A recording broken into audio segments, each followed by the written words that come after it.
একজন পেশাদার গাড়ির ড্রাইভার যখন গাড়ি নিয়ে বের হয় গন্তব্য যাওয়ার উদ্দেশ্যে, সর্বপ্রথম সে অবহেলিত হয় তার নিজের মালিকের কাছে।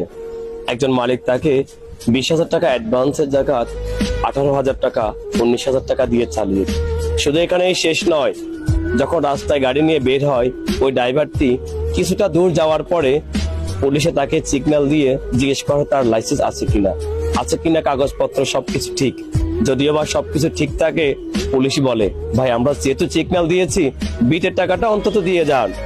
একজন ড্রাইভার কি করবে, আর বিটের টাকা দিয়ে চলে যায়।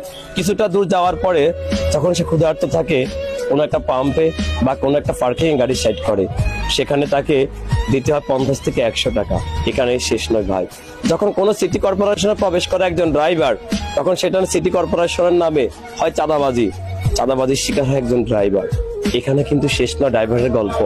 যখন সে আনলোড পয়েন্টে যায়, গাড়ি মাল আনলোড করে, তখন তাকে লেভারে বলে ভাই 200 টাকা হবে না, 100 টাকা হবে না, 500 টাকা দিতে হবে।